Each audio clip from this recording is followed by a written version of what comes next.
नमस्कार, आप देख रहे हैं खबरदार। मैं हूं श्वेता सिंह। सबसे पहले खबरों को खबरदार के लेंस से देख लेते हैं, फिर तेजी से विश्लेषण करेंगे और बिना ब्रेक के विश्लेषण करेंगे, जैसा हम खबरदार में करते हैं। आज गैंगस्टर विकास दुबे की पत्नी ऋचा दुबे ने आज तक से बातचीत की, उसमें कई राज खोले, कई ऐसे सवाल जो आपके मन में होंगे, उनके जवाब विकास दुबे की पत्नी ने दिए हैं। थोड़ी देर में हम आपको इस इंटरव्यू के हाईलाइट्स दिखाएंगे। इसके अलावा आज खबरदार का फोकस चीन पर रहेगा, क्योंकि चीन से जुड़ी कई बड़ी खबरें हैं जिनके बारे में पूरे देश को जानना और समझना चाहिए। आज की बड़ी खबर यह है कि चीन ने पेंगोंग त्सो और गोग्रा पोस्ट में अपने कदम पीछे खींचने से इनकार कर दिया है। हालांकि हॉट स्प्रिंग इलाके में चीन के पीछे हटने के संकेत मिले, लेकिन भारत और चीन के टकराव के सबसे बड़े केंद्र बिंदु पेंगोंग त्सो में चीन ने 2 कदम आगे बढ़कर 1 कदम पीछे हटने की रणनीति अपनाई है, ताकि वो पीछे हटते हुए भी फायदे में रहे। चीन के इस रुख को देखते हुए भारत ने 29 जुलाई को आने वाले राफेल लड़ाकू विमानों को पहले से ज्यादा शक्तिशाली बनाने का निर्णय लिया है। हमारे 5 राफेल विमानों को फ्रांस के हैमर मिसाइल से लैस किया जाएगा। इसके साथ ही भारत के राफेल में स्कैल्प मिसाइल, मीटियोर मिसाइल और हैमर मिसाइल की ट्रिपल शक्ति होगी। इसके बारे में आपको विस्तार से बताएंगे। चीन के विश्वासघात को देखते हुए भारत ने अपने परमाणु हथियारों का निशाना पाकिस्तान से हटाकर चीन की तरफ कर दिया। अमेरिका के बुलेटिन ऑफ एटॉमिक साइंटिस्ट्स में प्रकाशित एक रिपोर्ट में भारत की परमाणु ताकत से जुड़े ये नए डिटेल सामने आए हैं। इस रिपोर्ट में लिखा है कि भारत की परमाणु मिसाइलों की रेंज में अब चीन की राजधानी बीजिंग समेत लगभग पूरा चीन है। भारत की न्यूक्लियर नीति का यह बदलाव बहुत बड़ा संकेत है। इसके बारे में आपको जानकारी देंगे। चीन को जवाब देने के लिए भारत इस समय हर तरह की रणनीति अपना रहा है। आईटीबीपी के जवान 24 हफ्ते की एक स्पेशल ट्रेनिंग पर हैं। इस ट्रेनिंग में उन्हें फौलाद बनाया जा रहा है, फुल बॉडी प्रोटेक्टर्स दिए जा रहे हैं, जवानों को मैंडरिन भाषा सिखाई जा रही है, ताकि भारत के जवान हर षड्यंत्र को डीकोड कर सकें और चीनी सैनिकों को उन्हीं की भाषा में जवाब दे सकें। इस ट्रेनिंग पर एक्सक्लूसिव रिपोर्ट आपको दिखाएंगे। और उत्तराखंड चीन सीमा पर 3 हवाई पट्टियों को ऑपरेशनल करने की योजना है। चीन से सटे बॉर्डर के लिए जो मेगा प्लान बना है, उसके अनुसार उत्तरकाशी के चिन्यालीसौड़, पिथौरागढ़ के चौखुटिया और चमोली के गोचर में हवाई पट्टी बनाने की कोशिश की जा रही है। ये तीनों जिले भारत चीन बॉर्डर के बेहद करीब हैं और युद्ध के हालात में यह कदम गेम चेंजर साबित हो सकता है। इन हवाई पट्टियों पर भी एक्सक्लूसिव रिपोर्ट आपको दिखाएंगे। गैंगस्टर विकास दुबे तो मारा गया है, मगर उसके एनकाउंटर के बाद पहली बार विकास दुबे की पत्नी ऋचा ने आज तक से बात की है। ऋचा दुबे ने आज तक को विकास दुबे के बारे में बहुत सारी बातें बताई। यहां तक कह दिया कि विकास दुबे ने जिस तरह का अपराध किया था, उसके बाद अगर वो उसके सामने आ जाता तो खुद विकास दुबे को गोली मार देती। सुनिए विकास दुबे की पत्नी ने आज तक से और क्या क्या कहा। विकास दुबे को एसटीएफ ने एनकाउंटर में मार दिया और उसके साथ ही तमाम वो राज दफन हो गए, जिससे पता चल सकता था कि आखिरकार इतनी बड़ी घटना हुई क्यों। हमारे साथ बात करने के लिए ऋचा दुबे हैं, जो उनकी पत्नी हैं। शायद वो ये रोशनी डाल सकें कि आखिरकार वो इतना खूंखार अपराधी क्यों हो गया, क्या हुआ था उस दिन, किस वजह से इतना बड़ा जो कांड हुआ वो हुआ, और क्या बात कहनी है इनको खुद। ये सब हम जानेंगे ऋचा दुबे जी से। ऋचा जी, ये बताइए, जितनी हैरान करने वाली बात दूसरों लोगों के लिए है, आपके लिए भी होगी कि 8 लोगों को मार दिया। क्या आपको लगता है क्या हुआ था? आप सबसे पहले तो ये बताइए कि आप विकास दुबे से मुलाकात कैसे हुई, किस तरह के इंसान थे, कैसे आपने क्या जाना उनके बारे में? जी, वो एक मेरा जो बड़ा भाई था, उसके वो फ्रेंड थे और उनके साथ उनका आना जाना हुआ। घर में ऐसे आना जाना होने लगा, कुछ व्यवहार हम लोगों का घर में काफ़ी अच्छा हो गया। फिर हम लोग को ऐसा लगा कि हम एक साथ रह सकते हैं। फिर हमारी उनसे मैरिज हो गई। अच्छा, तो कितने साल शादी को हुए आपके? मेरे की शादी के हो गए करीब 23 साल। 23 सालों में कभी आपको लगा कि विकास दुबे इतने खूंखार अपराधी हैं? देखिए, मेरी तो शादी हुई थी, कुछ दिन तक तो मैं साथ में वहीं रही, उनके पास रही। फिर मुझे कुछ ऐसा फील होने लगा, जो घर की एक्टिविटी थी मुझे कुछ अच्छी नहीं लगती थी। जब मैंने इस पे मना करना शुरू करा या मैंने कुछ कोशिश करी समझाने की, तो उसका खामियाजा मैंने भुगता, जैसे मार पीट, लड़ाई झगड़ा। तो कब आपने छोड़ा वहां से कब चली आई लखनऊ? मैंने सन मेरी 96 में शादी हुई है। मैं मुश्किल से 98 तक वहाँ रही हूँ, 2 साल मैं रुकी हूँ। फिर मैं अपनी मम्मा के पास चली गई, शास्त्री नगर में मेरा मैका है। 7 साल करीब मैंने वहाँ बिताए हैं अपने। तो इस दौरान विकास दुबे नहीं आते थे या आप जाते नहीं थे? नहीं, मैं कभी कभी जब वो बच्चों को देखना होता था तो वो कभी कभी आते भी थे और मैं भी कभी कभी जाया करती थी। और वो बस हम बच्चों का खाना पीना जो भी एक हस्बैंड देते हैं खर्चा, वो सब हमारा देते थे। और फिर मेरे माँ बाप थे तो वो भी हम लोग का काफी ध्यान रखते थे। अच्छा, ये घटना जो हुई 2 और 3 जुलाई की रात में, वो आपको कैसे पता लगी? मुझे तो ऐसे पता चली कि विकास का रात में 2 बजे कॉल आया। उन्होंने बताया कि हमारा गांव में झगड़ा हो गया है और ऐसा करो तुम बच्चों को लेके घर से निकल जाओ, क्योंकि रात में 2 बजे कोई भी लेडीज होगी सर, कोई भी होगा, घबरा जाएगा। मैंने जब ये कॉल सुना तो मैं बहुत डर गई और मेरी बात हुई विकास से और इतना ज्यादा मैं डर गई कि मेरे फोन वहीं पर मेरे से छूट गया, कमरे में स्विच ऑफ हुआ ऑन हुआ, कुछ मुझे पता नहीं। मैं बच्चों को लेके घर से बस यूं ही निकल गई। मुझे ये भी नहीं पता था कि मुझे जाना कहाँ है, ना मेरा यहाँ मैका है, ना मेरी ससुराल में कोई ऐसा है कि जो मुझे रख ले या मेरे ऐसे रिलेटिव्स हैं जो मुझे ऐसा रख ले। मैं घर से यूं ही निकल गई, मुझे समझ ही में नहीं आया। मैं इतने दिन बस ऐसे ही टहलती ही रही है। नहीं, तो इस दौरान किसी ने मदद की, किसी के यहाँ रही या होटल रेस्टोरेंट, कहाँ आपने कैसे वक्त गुजारा? मैंने एक यहाँ पर एक प्लाजा था, उसके ऊपर हम लोग छत में रात में पहले दिन भर वहाँ टहलते थे, बट फिर प्लाजा में जाके रात में चुपचाप हम तीनों लोग सो जाते थे। फिर दिन होता था तो ऐसे टहल टहल के हम लोगों ने ऐसे 7 डेज गुजारे। मुझे ये बताइए, जब ये घटना हुई तो उसके बाद उन्होंने बताया कि झगड़ा हो गया है, आपको ये कब पता लगा कि पुलिस वालों को मार दिया? ये तो हम लोग जब बाहर टहल रहे थे, हम एक बस स्टैंड पे गए, वहां पर टीवी लगी रहती है, मेट्रो स्टैंड में टीवी लगी रहती है, जगह जगह जैसे जहां पर हम लोगों ने होटलों में खाना वगैरह खाया, भाई ऐसे ही अपना टाइम काटना था। वहां पर टीवी में मैंने 7 साढ़े 7 बजे के करीब न्यूज आई कि विकास दुबे ने 8 लोगों को इस तरीके से मार दिया है, 7-8 लोग घायल हुए हैं।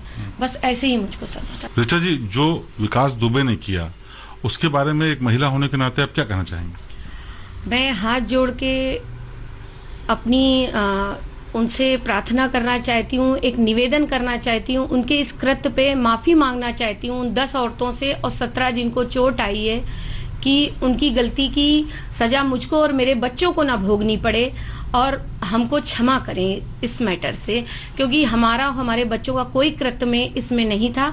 और मेरी सारी संवेदना उन 10 औरतों के साथ भी है और साथ जो चोट लगी है उनके साथ भी है, क्योंकि पुलिस हमारी रक्षक होती है।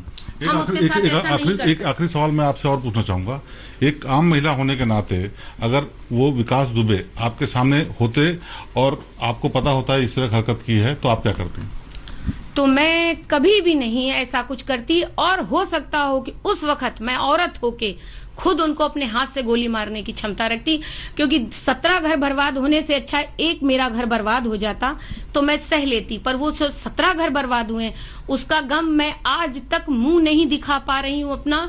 मैं अपने गेट से बाहर नहीं निकल पाती हूँ, मैं रो नहीं पा रही हूँ, अपना दर्द नहीं किसी को बता पा रही हूँ, क्योंकि वो 17 का दर्द मेरे दर्द से बहुत बड़ा है। अब भारत और चीन के टकराव को स्मार्ट बोर्ड पर देखते हैं। चीन की हरकतों और भारत के आक्रामक रुख को एक साथ एक लेंस से देखेंगे तो आपको मौजूदा परिस्थिति समझ में आएगी। भारत और चीन के टकराव का ये स्मार्ट चार्ट देखिए। इसमें एक तरफ चीन की चालाकियां हैं, दूसरी ओर भारत की आक्रामक रणनीति की झांकी है। देखिए, चीन ने लद्दाख सीमा पर हॉट स्प्रिंग्स में पीछे हटने के संकेत दिए, जबकि वो पेंगोंग लेक और गोगरा में पीछे हटने को तैयार नहीं। दूसरी तरफ भारत की ओर से यह तय किया गया है कि 29 जुलाई को आने वाले राफेल विमान में हैमर मिसाइल फिट किए जाएंगे। हैमर वो मिसाइल है जो दुश्मन के खेमे को तबाह करने की शक्ति रखता है। साथ ही आईटीबीपी के जवानों को मसूरी में खास तरह की ट्रेनिंग दी जा रही है। चीन लगातार साजिश के तहत फिंगर 5 में कई तरह के ढांचे बना रहा है। तो भारत की ओर से चीन की चालाकी को खत्म करने के लिए भारत ने अपना न्यूक्लियर निशाना पाकिस्तान से हटाकर चीन पर लगा दिया है। चीन 2 कदम आगे और 1 कदम पीछे वाली रणनीति अपनाता है, जबकि भारत ने तय कर लिया है कि अब वो चीन की किसी भी साजिश को कामयाब नहीं होने देगा। इसीलिए भारत उत्तराखंड में सेना के लिए 3 हवाई पट्टियों का निर्माण कर रहा है। मकसद साफ है कि चीन को भारत हर हाल में चित्त करने के लिए पूरी तरह से तैयार है। रिपोर्ट देखिए कैसे चीन की हर साजिश को तहस नहस करने के लिए हम तैयार हैं। राफेल उड़ेगा तो चीन के होश उड़ाएगा। जब हैमर वाला हथौड़ा पड़ेगा तो चीन की सारी चालें चकनाचूर हो जाएंगी। आपको याद होगा, लद्दाख में बर्फीली हवाओं के बीच चीन ने जमीन हड़पने का षड्यंत्र रचा तो सामने फौलाद की तरह खड़े हो गए थे भारत के जवान। देखते ही देखते सरहद पर चीन की साजिशों की धज्जियां उड़ गईं। जब हमारे जाबाजों ने बड़ी संख्या में चीनी सैनिकों को ठिकाने लगाया, तब चीन बातचीत की मेज पर आया। लेकिन चीन के बारे में मशहूर है कि वो 2 कदम आगे बढ़कर 1 कदम पीछे हटता है, ताकि पीछे हटने पर भी उसी का फायदा हो।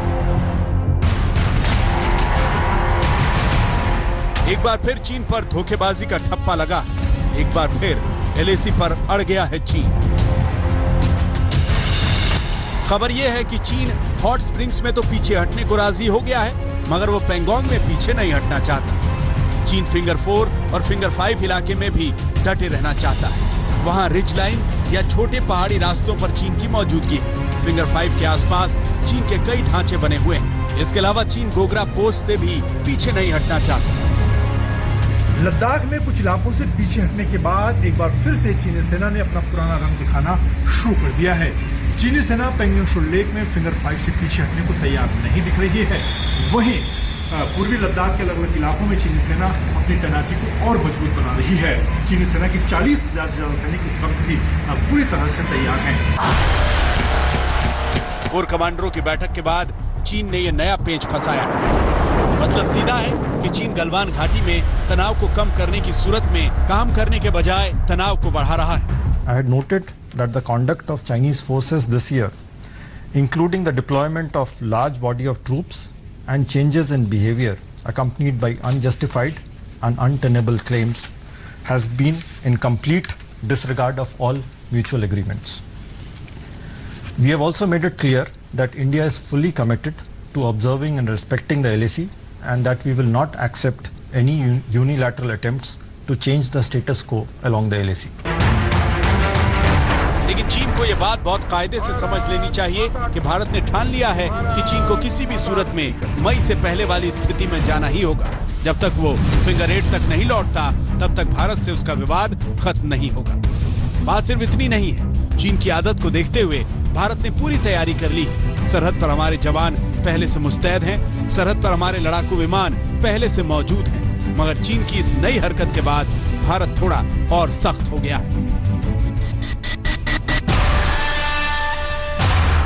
29 जुलाई को 5 लड़ाकू विमान राफेल फ्रांस से आ रहे हैं, मगर चीन से विवाद को देखते हुए भारत ने तय कर लिया है कि राफेल में विध्वंसक मिसाइल हैमर लगाई जाएगी।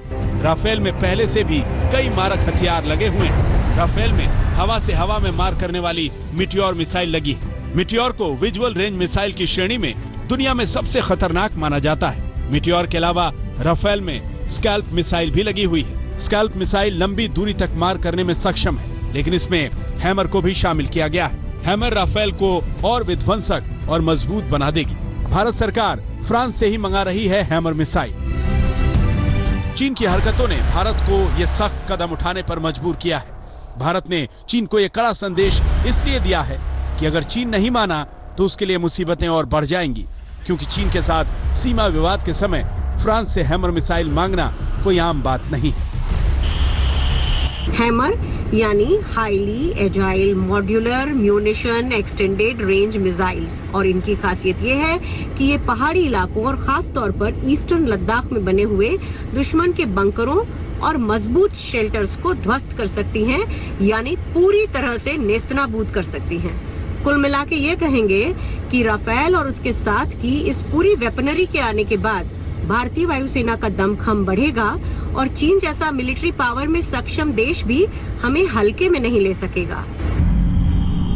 चीन को सबक सिखाने के लिए यह फैसला लिया गया है, क्योंकि एक तरफ चीन के 30 से 40 हजार सैनिक अब तक सीमा पर जुटे हुए हैं, दूसरी तरफ चीन पेंगोंग और गोगरा पोस्ट पर भी अड़ा हुआ है। ऐसे में चीन को हैमर वाले हथौड़े का स्वाद मिल सकता है। मंजीत नेगी, दिल्ली, आज तक। चीन को जवाब देने के लिए भारत की राफेल में हैमर मिसाइल फिट की जाएगी। 29 जुलाई को भारत आने वाले राफेल फाइटर जेट्स को अब पहले से ज्यादा शक्तिशाली बनाया जा रहा है। वायुसेना इसमें हैमर मिसाइल फिट करेगी। इसके लिए फ्रांस से बातचीत हुई है और हैमर मिसाइल के लिए इमरजेंसी ऑर्डर दिए गए हैं। हैमर का शाब्दिक अर्थ होता है हथौड़ा और ये मीडियम रेंज वाली मिसाइल हथौड़े की तरह ही दुश्मन के अड्डे पर वार करती है। इसे फ्रांस की वायुसेना और नेवी के लिए बनाया गया था। यह आसमान से जमीन पर वार करती है। हैमर मिसाइल लद्दाख जैसे इलाकों में मजबूत से मजबूत शेल्टर और बंकर्स को तबाह कर सकती है। हैमर से 60 से 70 किलोमीटर रेंज तक किसी भी तरह के टारगेट को तबाह किया जा सकता है। यहां आपको बता दें कि राफेल मीटियोर और स्कैल्प जैसी मिसाइलों से भी लैस होगा। राफेल से फायर की जाने वाली स्कैल्प मिसाइल हवा से लॉन्च होने वाली एक क्रूज मिसाइल है जिसकी रेंज 500 किलोमीटर से भी ज्यादा होती है। यह मिसाइल आसानी से पकड़ में नहीं आती और इसका निशाना अचूक होता है। इसके अलावा मीटियोर मिसाइल विजुअल रेंज के पार जाकर वार करने वाला हथियार है। इसकी रेंज 150 किलोमीटर से ज्यादा है जो इस श्रेणी में चीन और पाकिस्तान के हथियारों से आगे है। हवाई युद्ध में यह हथियार दुश्मन पर अच्छा खासा दबाव डाल सकता है। यानी राफेल के पास अब 3 मिसाइलों की एक ट्रिपल शक्ति होगी। भारत और चीन सिर्फ पड़ोसी नहीं है बल्कि परमाणु संपन्न राष्ट्र हैं। ये ताकत जहां बड़े युद्ध के खतरे को रोकती है वहीं इस बात का भी खतरा बना रहता है कि कहीं बड़ी लड़ाई छिड़ गई तो यह परमाणु हमले का ट्रिगर भी दब सकता है। खबर है कि भारत ने चीन के खतरे को देखते हुए पाकिस्तान की तरफ से परमाणु हथियार का फोकस चीन की ओर मोड़ दिया है। यानी अब चीन की राजधानी बीजिंग भी भारतीय परमाणु मिसाइलों की रेंज में आ गई। अमेरिका के बुलेटिन ऑफ एटॉमिक साइंटिस्ट्स में प्रकाशित रिपोर्ट को हमने पढ़ा है। उसमें कई बातें चौंकाने वाली। दुनिया के 2 शक्तिशाली मुल्कों के बीच जब तलवारें खिंच जाएं, तो बात छोटी नहीं रहती। खतरे में करोड़ों लोग होते हैं और अगर बात भारत और चीन की हो तो दुनिया की 1/3 आबादी इसके प्रभाव में आ जाती है। चीन को परेशान करने वाली एक पक्की खबर यह है कि भारत की परमाणु रणनीति का फोकस अब पाकिस्तान से हटकर चीन पर शिफ्ट हो रहा है। ये खबर रोमांच से भरने वाली नहीं है बल्कि बेहद खतरनाक है, क्योंकि ये सरहद पर मामूली फौजी झड़प नहीं बल्कि उससे बहुत आगे की बात है। अमेरिका के बुलेटिन ऑफ एटॉमिक साइंटिस्ट्स में प्रकाशित एक रिपोर्ट में भारत की परमाणु ताकत का विश्लेषण किया गया। इस रिपोर्ट के मुताबिक भारत की परमाणु मिसाइलों का रुख अब चीन की तरफ मुड़ गया है और इसकी रेंज में चीन की राजधानी बीजिंग समेत लगभग पूरा चीन है। भारत की परमाणु क्षमता किसी एक देश को ध्यान में रखकर नहीं बनाई गई है। ये शुरू से ही बड़ी तैयारी का हिस्सा रहा है। परमाणु ताकत का पूरा फोकस खुद को महाशक्तियों के मुकाबले खड़ा करने का है और ये तैयारी चीन को ध्यान में रखकर नहीं की गई थी। इस रिपोर्ट के मुताबिक डोकलाम विवाद के बाद से ही भारत ने अपनी चीन नीति में बदलाव लाना शुरू कर दिया था। सबसे पहले आपको बताते हैं कि इस रिपोर्ट में भारत की तैयारी का विश्लेषण किस तरह किया गया है। भारत जमीन, हवा और पानी से परमाणु हमला करने में सक्षम है और अब भारत की पहचान न्यूक्लियर ट्रॉयड संपन्न देश के तौर पर होती है। न्यूक्लियर ट्रॉयड का मतलब है धरती, आकाश और समुद्र तीनों से परमाणु हमला करने की शक्ति। भारत परमाणु क्षमता वाले 2 एयरक्राफ्ट सिस्टम्स, 4 जमीनी बैलिस्टिक मिसाइल सिस्टम और समुद्र में 2 बैलिस्टिक मिसाइल सिस्टम से लैस है। भारत ने अग्नि 5 इंटरकॉन्टिनेंटल बैलिस्टिक मिसाइल का टेस्ट पूरा कर लिया है। ये 5000 किलोमीटर से ज्यादा दूरी तक परमाणु हथियार ले जाने में सक्षम है। इस तैयारी के 2 मतलब हैं। पहला ये कि भारत कहीं से भी परमाणु हमला करने में सक्षम है और दूसरा ये कि चीन का कोई भी कोना हमारे मिसाइलों की रेंज से बाहर नहीं है। हम जानते हैं कि चीन हमारा दुश्मन नंबर 1 है, तो हमको ये जाहिर सी बात है कि हमारी दृष्टि चीन के तरफ होनी चाहिए, एनिमी नंबर 1 की तरफ, एनिमी नंबर 2 की तरफ नहीं। भारत नौसेना समंदर पर चीन की दादागिरी अब चलने नहीं देगी। भारत की पनडुब्बी से लॉन्च की जाने वाली बैलिस्टिक मिसाइल K4 के 6 कामयाब टेस्ट हो चुके हैं और ये उत्पादन के लिए तैयार मानी जा रही है। K4 बंगाल की खाड़ी से पूरे पाकिस्तान और चीन के अधिकतर हिस्सों को टारगेट करने में सक्षम होगी। इसकी रेंज लगभग 3500 किलोमीटर है। भारत की जो परमाणु शक्ति है वो साल पर साल बेहतर होती जा रही है। हमारे अगर परमाणु हथियारों का हम रेंज देखें, खासतौर से डोकलम के बाद हमारे मैक्सिमम मिसाइल्स की जो रेंजेस अब हैं वो चीन के कई प्रोविंसेस के अंदर तक हमारी मारक शक्ति आ रखी है। अब जो हमारा स्तर आ रखा है, हमारे स्तर से पाकिस्तान ही नहीं, अब चीन के प्रति हमारे जिस तरह से मारक शक्ति आ रखी है, हमारा फोकस एक तरफ से उन बड़े बड़े रेंजेस के लिए भी हम अपनी मिसाइल्स को डेवलप कर रहे हैं। ये एक बहुत अच्छी बात है और अगले 10 साल में हम लोग को इसको काफी रिजल्ट्स देखने को मिलेगा। लेकिन युद्ध के उन्माद में चीन की ताकत को नजरअंदाज करना भारी भूल होगी। चीन ने अपनी सैन्य परेड में पहली बार बैलिस्टिक मिसाइल DF-41 का प्रदर्शन किया है। जहां तक DF-41 का सवाल है तो ये 15,000 किलोमीटर तक मार करने में सक्षम है। इतना ही नहीं, ये मिसाइल सिर्फ 30 मिनट में अमेरिका पर एटमी हमला कर सकती है। माना जा रहा है कि इसकी मारक क्षमता धरती पर बनी अब तक की सभी मिसाइलों में सबसे ज्यादा है। चीन ने हाल ही में अपने परमाणु हथियारों की संख्या भी बढ़ाई है, लेकिन भारत भी इस मामले में डटा हुआ है और कूटनीतिक रूप से अमेरिका का साथ मिलने पर वो चीन पर भारी पड़ सकता है। जितेंद्र बहादुर सिंह के साथ मंजीत नेगी, आज तक। भारत के परमाणु हथियार युद्ध से ज्यादा बुद्ध से प्रभावित हैं। भारत की नीति है कि वो कभी भी परमाणु हथियार का पहले इस्तेमाल नहीं करेगा। भारत के अंदर युद्ध और विस्तारवाद की अभिलाषा कभी नहीं रही, लेकिन ये भी सच्चाई है कि पूरी दुनिया परमाणु बम के खतरे पर जैसे बैठी हुई है। दुनिया के 9 देशों के पास 13,865 परमाणु बम है। इनमें अमेरिका, रूस, ब्रिटेन, फ्रांस, चीन, भारत, पाकिस्तान, इजराइल और उत्तर कोरिया शामिल है। जहां अमेरिका के पास 6,185 परमाणु हथियार हैं, वहीं रूस सबसे ज्यादा 6,500 परमाणु हथियार रखे हुए हैं। ब्रिटेन में 200, फ्रांस के पास 300, इजराइल के पास 80 से 90, पाकिस्तान के पास 150 से 160, भारत के पास 130 से 140 परमाणु हथियार हैं, जबकि चीन के पास 290, उत्तर कोरिया के पास 30 परमाणु हथियार हैं। अब तक परमाणु हथियारों के इस्तेमाल के 2 उदाहरण ही मिलते हैं और ये दोनों ही बहुत दर्दनाक हैं। दूसरे विश्व युद्ध के बिल्कुल आखिर में जापान के हिरोशिमा और नागासाकी में इनका इस्तेमाल हुआ था। 6 अगस्त 1945 को हिरोशिमा और 9 अगस्त 1945 को नागासाकी में अमेरिका ने बम गिराकर जापान को आत्मसमर्पण करने के लिए मजबूर किया था। लेकिन दुनिया अगर इस परमाणु हमले को नहीं देखती तो अच्छा होता, क्योंकि ये भारी बर्बादी लेकर आई। ऐसे में आगे ऐसे हमलों की कोई नौबत न ही आए तो अच्छा। सरहद पर चीन की गुस्ताखियों की कई कहानियां हैं। अक्सर ऐसा होता है कि चीनी सैनिक सीमा पर भारत के सैनिकों से हाथापाई करते हैं, विवाद को हवा देते हैं। चीन सरहद पर अपने उन्हीं सैनिकों को तैनात करता है जो MMM में पारंगत हो। ये MMM क्या है, इसे समझिए। पहला M है मैंडरिन, यानी चीनी भाषा में सरहद पर बातचीत करने वाले सैनिक। दूसरा M है मार्शल आर्ट्स, एक ऐसी कला जिसमें कराटे, ताइक्वांडो, अकीदो, जुजुत्सु और कई तरह की युद्ध कलाएं सिखाई जाती हैं। तीसरा M है मार्क्समैन, यानी सुरक्षा उपकरणों से लैस अचूक निशाना लगाने वाले सैनिक। चीनी सैनिकों ने इन्हीं MMM का इस्तेमाल करके गलवान घाटी में भारतीय सैनिकों पर हमला बोला था।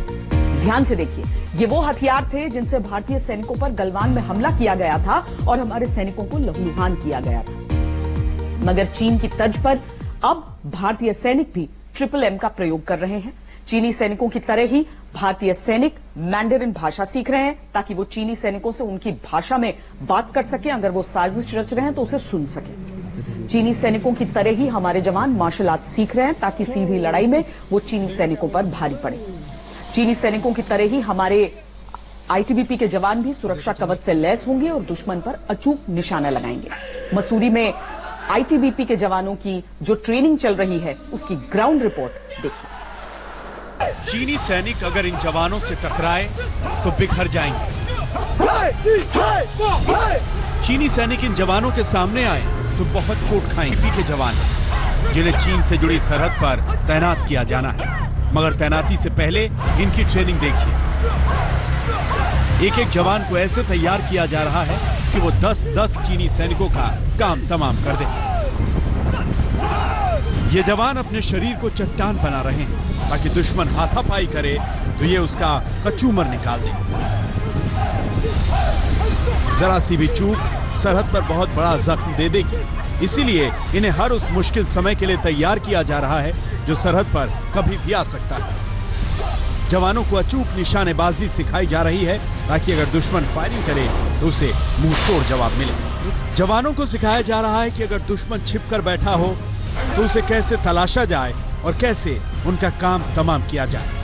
18,000 फीट की ऊंचाई और -40 डिग्री सेंटीग्रेड इन जगहों पर आईटीबीपी के ये जवान तैनात होते हैं। ये लोग अपने आप को फिजिकली मेंटेन करने के लिए इस तरीके से यहाँ पर जो एक्सरसाइज करते हैं, इसका साफ और सीधा मकसद है कि ऊंचाई वाले इलाकों में किस तरीके से इनको अपने आप को मजबूत रखना है। गलवान घाटी में चीनी सैनिकों ने भारतीय सैनिकों से हाथापाई की थी, उनसे सीधे तौर पर भिड़े थे। हालांकि हमारे जवानों ने तब भी चीन के छक्के छुड़ा दिए थे, मगर चीनी सैनिक अगर दोबारा ऐसी हरकत करें तो उन्हें कैसे जवाब मिलेगा वो इन तस्वीरों में है। चीनी सैनिकों से सामना करने के लिए इन जवानों को मार्शल आर्ट सिखाई जा रही है। मैं इस वक्त मसूरी में मौजूद हूँ। यहाँ की स्थिति आपको दिखाना चाहेंगे कि किस तरीके से मार्शल आर्ट के जरिए ये जवान अपने आप को मजबूत कर रहे हैं। इसका साफ मकसद है कि अगर दुश्मन उनके सामने होगा तो वो बिना हथियारों के भी उनको जवाब दे सकते हैं। सरहद पर चीनी सैनिक अक्सर पत्थरबाजी भी करने लगते हैं, इसीलिए जवानों को एक तरह का खास कवच दिया गया है। ये कवच न सिर्फ सैनिकों को पत्थरों से बचाता है बल्कि नुकीले तारों वाले डंडों से भी सुरक्षित रखता है। आईटीबीपी की हर कंपनी के 10% जवानों को ये फुल बॉडी प्रोटेक्टर दिए जाएंगे। इसका इस्तेमाल बदल बदल कर वो जवान करेंगे जो एलएसी पर लॉन्ग रेंज पेट्रोलिंग और शॉर्ट रेंज पेट्रोलिंग करेंगे। ये फुल बॉडी प्रोटेक्शन जो है, इसका वजन करीब 6 से 7 किलो के आसपास होता है और सर से लेकर नख तक यानी पूरा शरीर इनका इसी तरीके से बॉडी प्रोटेक्शन के जरिए ढका रहता है। इसका साफ मकसद ये है कि शरीर में किसी भी तरीके का नुकसान न हो। छाती में जिस तरीके से यहाँ पर अगर पत्थर पड़ता है तो उससे भी किसी तरीके का नुकसान न हो। यहाँ से लेकर के पूरे शरीर तक पूरा प्रोटेक्शन यहाँ पर किया जा रहा है। जवानों को फिजिकल ट्रेनिंग के साथ ही मैंडरिन भाषा भी सिखाई जा रही है ताकि सरहद पर हमारे जवान चीनी सैनिकों की न सिर्फ भाषा समझ सकें बल्कि उनसे सीधा संवाद कर सकें और जरूरत पड़ने पर साजिशों को डिकोड कर सकें। अलग अलग इंस्टीट्यूट में चीनी भाषा को सीखने के लिए आईटीबीपी के जवान लगे हुए हैं। मैं इस वक्त मसूरी में मौजूद हूं और मसूरी में भी इसी तरीके की उनको चीनी लैंग्वेज सिखाई जा रही है। खास तरीके से इनको ये लैंग्वेज सिखाई जा रही है और अलग अलग इंस्ट्रक्टर्स इनको ये जानकारी दे रहे हैं कि कैसे इस भाषा को और मजबूत करना है। देखिए, ये इंस्टीट्यूट तो हमारे अधिकारियों को और जवानों को ट्रेनिंग देता है और इस ट्रेनिंग में हम समय समय पर बदलाव करते हैं। जैसी परिस्थितियाँ होती हैं उस हिसाब के इनपुट देते हैं और हमारे सुरक्षा बल हमेशा ही तैयार हैं और उस स्थिति के लिए हम हमेशा अपने आप को तैयार रखने के लिए ट्रेनिंग करते हैं। मसूरी में पहाड़ों के बीच आईटीबीपी के जवान चीन के खिलाफ स्पेशल तैयारी कर रहे हैं। 24 हफ्ते की इस ट्रेनिंग के बाद सीमा पर जब ये जांबाज खड़े होंगे तो दुश्मनों के पांव तो कांपेंगे ही। जितेंद्र बहादुर सिंह, मसूरी, आज तक। भारत और चीन के बीच बॉर्डर पर हालात अभी तक ठीक नहीं हुए हैं। वादे के अनुसार चीन को अपनी सेना पीछे हटानी थी, लेकिन उसने अभी तक ऐसा किया नहीं। इस बीच भारत पूरी तरह से सतर्क है और अपनी तैयारियों को और बेहतर कर रहा है। उत्तराखंड से चीन के 3 जिलों के बॉर्डर मिलते हैं। सरकार इन तीनों जिलों को हवाई पट्टी से जोड़ने की कोशिश कर रही है ताकि चीन की किसी भी हरकत पर जल्द से जल्द जवाबी कार्रवाई की जा सके। भारत चीन की सीमा 3,488 किलोमीटर की है, यानी अगर दोनों देशों के बीच हालात बिगड़े तो ये सिर्फ एक मोर्चे तक सीमित नहीं रहेंगे। खतरा ये है कि कई मोर्चे खुल जाएंगे। उत्तराखंड के दूर दराज के इलाके जो चीन से सटे हुए हैं और जहां भौगोलिक स्थिति की वजह से सड़क मार्ग से पहुंचने में वक्त लगता है, उन इलाकों में चौकसी बढ़ा दी गई है। तैयारी और रणनीति भी बदली जा रही है। जहां रास्तों का निर्माण तेजी से हो रहा है, वहीं उत्तराखंड चीन सीमा पर 3 एयरपोर्ट्स को ऑपरेशनल करने की तैयारी है। चीन से सटे बॉर्डर के लिए जो मेगा प्लान बना है उसके मुताबिक उत्तरकाशी के चिन्याल रिसोर्ट की हवाई पट्टी जल्द ही एक्टिव हो जाएगी। पिथौरागढ़ के चौखुटिया में भी हवाई पट्टी बनाने के लिए रक्षा मंत्रालय ने सहमति दे दी है। चमोली के गोचर में हवाई पट्टी बनाने के लिए सर्वे हो चुका है। ये तीनों जिले भारत चीन बॉर्डर के बेहद करीब हैं और युद्ध के हालात में बड़े गेम चेंजर साबित होंगे। उत्तराखंड में हेलीकॉप्टर सर्विस की काफी अहम भूमिका है। बात चाहे आपदा से निपटने की हो या सरहद पर दुश्मन की खिलाफ कार्रवाई के दौरान सैनिकों की आवाजाही को तेज करने की बात हो। ऐसे में राज्य सरकार चाहती है कि चीन सरहद से लगी सामरिक हवाई पट्टियों के निर्माण को तेज किया जाए, जिससे वहां पर स्थानीय लोगों की भी मदद हो और साथ ही चीन के खिलाफ अगर सेना को कोई कार्रवाई को अंजाम देना हो तो उसको भी तेजी के साथ अंजाम दिया जा सके। बॉर्डर के पास 3 एयरपोर्ट्स में से एक चिन्यालीसौड़ में हेलीकॉप्टर्स की आवाजाही बढ़ी है। हाल ही में बीआरओ के लिए हैवी मशीन को एयरफोर्स के हेलीकॉप्टर से पहुंचाने में कामयाबी मिली थी। इससे सड़क निर्माण में तेजी आई है। चिन्यालीसौड़ पट्टी पर वायुसेना के AN-32 मालवाहक विमान की सफल लैंडिंग हुई थी, लेकिन अब वायुसेना चिन्यालीसौड़ हवाई पट्टी पर बड़े विमान उतारना चाहती है। हवाई पट्टी का काम अंतिम चरण में है। यहाँ से चीन की हवाई दूरी लगभग 125 किलोमीटर है। इस एयरपोर्ट के पूरी तरह एक्टिव होने पर चीन की किसी हिमाकत पर फौरन जवाब दिया जा सकता है। उत्तराखंड के मुख्यमंत्री त्रिवेंद्र सिंह रावत ने इस बारे में भारत सरकार से इन हवाई पट्टियों के निर्माण को तेज करने की मांग की है। तीनों हवाई पट्टियों के लिए हमने इसका सर्वेक्षण के लिए हमने कहा, इस पर काम चल रहा है। थोड़ा गौचर में प्रॉब्लम है, वहाँ पर दोनों तरफ ऊंचे ऊंचे पहाड़ियाँ हैं और पिथौरागढ़ में वहाँ पर कुछ मकानों को वहाँ से हटाने के लिए कहा गया था DGCA द्वारा, तो उनके लिए जो उनका पेमेंट करना है वो पेमेंट उनको भेज दिया गया है। चिन्यालीसौड़ में थोड़ा विस्तार की गुंजाइश कम है, लेकिन वहाँ पर भी जो कुछ भी हो सकता है वो सब किया जा रहा है। उत्तराखंड के दुर्गम इलाकों में सड़क मार्ग पर काम रफ्तार पकड़े हुए है, लेकिन इन इलाकों में तुरंत सैनिकों और हथियारों को जमीन पर उतारने के लिए हवाई मदद ही एकमात्र रास्ता है। ऐसे में तीनों हवाई पट्टियों का एक्टिव होना समय की मांग है। दुश्मन भी इस समय काफी सक्रिय है। सैटेलाइट से मिली तस्वीरों का विश्लेषण करने पर चीन के होतान एयरबेस में चल रही तैयारियों की पुष्टि हो चुकी है। ये तस्वीरें 22 जुलाई तक की है। चीन का एयरबेस काराकोरम पास के उत्तर पूर्वी क्षेत्र से सिर्फ 200 किलोमीटर की दूरी पर है और पेंगोंग त्सो के फिंगर फोर्ड क्षेत्र से 400 किलोमीटर से भी कम दूरी पर है। इन एयरबेस पर चीन के फाइटर जेट्स, ड्रोन्स, बॉम्बर्स और मिसाइल सिस्टम्स सैटेलाइट की नजर में आ चुके हैं। भारत भी इस मामले में पीछे नहीं रहना चाहता। वायुसेना ने पहले ही अरुणाचल प्रदेश में 8 नए लैंडिंग स्पॉट एक्टिवेट कर लिए हैं ताकि बॉर्डर से सटे इलाकों में सामान और सैनिक आसानी से पहुंचाए जाएं। अब ऐसी ही तैयारी उत्तराखंड के लिए भी है। मंजीत नेगी, देहरादून, आज तक। वैसे भारत से ज्यादा चीन को सबक सिखाने के लिए अमेरिका बेकरार है। शायद ही कोई ऐसा दिन होता है जब अमेरिका की तरफ से चीन पर कूटनीतिक हमले नहीं होते। ह्यूस्टन में चीनी दूतावास को बंद करने का फैसला लेकर अमेरिका ने पहले ही चीन को संदिग्ध बना दिया। इसके अलावा अमेरिकी राष्ट्रपति ने साफ साफ कहा कि अगर जरूरत पड़ी तो अमेरिका में चीन के बाकी दूतावासों पर भी ताला लगा दिया जाएगा।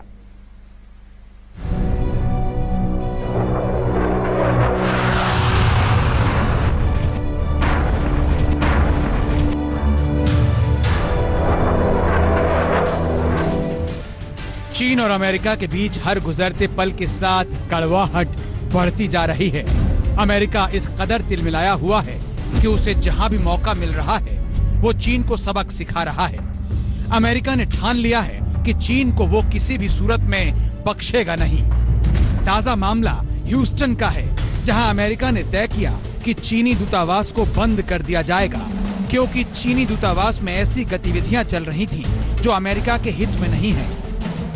अमेरिकी विदेश विभाग की प्रवक्ता मॉर्गन ऑर्टागस ने आरोप लगाया है, ह्यूस्टन में चीनी वाणिज्य दूतावास को बंद करने का आदेश अमेरिकी बौद्धिक संपदा और अपने नागरिकों की निजी जानकारी की सुरक्षा के लिए किया गया। चीन इस दूतावास के जरिए अमेरिका में देश विरोधी गतिविधियां कर रहा था। अमेरिका के इस फैसले ने चीन को कहीं का नहीं छोड़ा। चीन तड़प उठा और तिलमिलाहट में उसने अमेरिका को चेतावनी दे डाली। चीनी विदेश मंत्रालय की प्रवक्ता ने कहा, अमेरिका अंतर्राष्ट्रीय कानून, अंतर्राष्ट्रीय संबंध और बुनियादी मानदंडों का उल्लंघन कर रहा है। अमेरिका का यह फैसला दोनों देशों के संबंधों पर असर डालेगा। अगर अमेरिका ने कोई गलत कदम उठाया तो हमें मजबूरी में उसकी प्रतिक्रिया में कुछ करना पड़ेगा। हालांकि चीन अमेरिका का क्या कर पाएगा, मगर कूटनीतिक धमकी देने में क्या जाता है। वैसे आज तक के पास वो सैटेलाइट तस्वीरें हैं जो बताती हैं कि ह्यूस्टन में चीनी अधिकारी कैसे संदिग्ध गतिविधियों में लिप्त थे। देखिए, तस्वीरों से पता चलता है कि चीनी कॉन्सुलेट का स्टाफ एक निश्चित समय के लिए संदिग्ध गतिविधियों में शामिल था। There are two vehicles in tandem standing in front and blocking the front passage. There is a SUV standing behind and blocking the road from behind. It indicates very clearly that something suspicious is happening at that particular moment. America ने Houston में चीनी दूतावास को संदिग्ध मानकर ही उसे बंद करने का निर्णय लिया है। खुद अमेरिका के राष्ट्रपति ने हैरानी भी जताई। मुझे लगता है कि वो कागजातों को जला रहे हैं। मैं हैरान हूं कि ये सब किस विषय से जुड़ा था। ट्रंप चीन के इस रवैये से बेहद खफा हैं। उन्होंने चीन को चेतावनी की अगली किश्त भी जारी कर दी है। अगर चीन अपना व्यवहार नहीं बदलता है तो उसके अन्य दूतावासों को बंद किया जा सकता है। उधर ब्रिटेन में अमेरिकी विदेश मंत्री लगातार चीन पर जुबानी हमले कर रहे हैं। उन्होंने चीन को लेकर बयान में कहा कि लद्दाख में चीन ने जो दुस्साहस किया वो सही बर्ताव नहीं है। भारत ने 59 चीनी ऐप्स भी बैन कर दिए थे। अमेरिकी विदेश मंत्री के मुताबिक वो फैसला भी बिल्कुल सही था। It's important that democracies like ours work together, especially as we see more clearly than ever the true scope of the challenge posed by the Chinese Communist Party. Our infrastructure projects, our supply chains, our sovereignty, and our people's health and safety are all at risk if we get it wrong. The recent clashes initiated by the PLA are just the latest examples of the CCP's unacceptable behavior. 2 दिन पहले ही चीन के विरुद्ध अमेरिकी संसद में प्रस्ताव पास हुआ था। तस्वीरें साफ हैं। अमेरिका ने ठान लिया है कि वो चीन को हर हाल में सबक सिखा कर रहेगा। आज तक ब्यूरो। चीन को लेकर पूरी दुनिया में अविश्वास है। इसी बीच संवेदनशील टेलीकॉम क्षेत्र में चीनी कंपनियों जैसे हुआई और ZTE को भारत में 5G नेटवर्क में हिस्सा लेने की मंजूरी मिलनी चाहिए या नहीं, ये सवाल बड़ा हो गया है, क्योंकि चीनी सेना से चीनी टेलीकॉम कंपनियों के संबंधों की चर्चा की जा रही है। भारत सरकार में उच्च स्तर पर दोनों कंपनियों समेत चीनी टेलीकॉम कंपनियों की 5G नेटवर्क में एंट्री पर बड़ी बहस जारी है। सरकार को मंथन का मौका मिला है क्योंकि कोरोना की वजह से भारत में 5G नेटवर्क की मंजूरी 1 साल के लिए टली है। दिसंबर 2019 में जब 5G नेटवर्क का ट्रायल शुरू हुआ तो उसमें इन दोनों कंपनियों को हिस्सा लेने की मंजूरी मिली। लगभग 25% तक सस्ता होने की वजह से दुनिया भर में इन दोनों कंपनियों ने टेलीकॉम में अपना दबदबा बढ़ाया। यूरोपीय टेलीकॉम कंपनियां जैसे नोकिया और एरिक्सन पिछड़ गई। भारत का टेलीकॉम सेक्टर दुनिया भर की कंपनियों के लिए बड़े मौके की तरह। भारत में 45 करोड़ हैंडसेट हैं और 50 करोड़ इंटरनेट यूजर्स हैं। 5G नेटवर्क भारत की टेलीकॉम सेक्टर का गेम चेंजर हो सकता है। 2035 तक 5G से 75 लाख करोड़ रुपयों की आर्थिक गतिविधि होने का अनुमान है।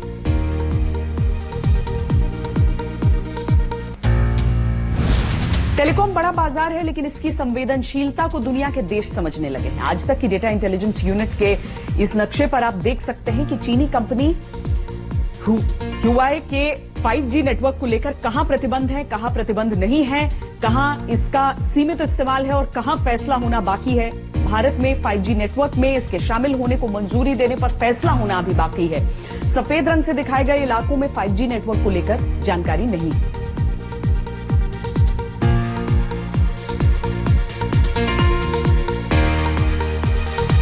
वक्त एक ब्रेक का है, अब रहिए खबरदार। नमस्कार, मैं हूं अंजना ओम कश्यप। हमें उम्मीद है ये वीडियो आपको पसंद आया होगा। लेटेस्ट खबरों के लिए यूं ही देखते रहिए आज तक, और इस वीडियो के पसंद आने पर लाइक, शेयर एंड सब्सक्राइब करना ना भूलें।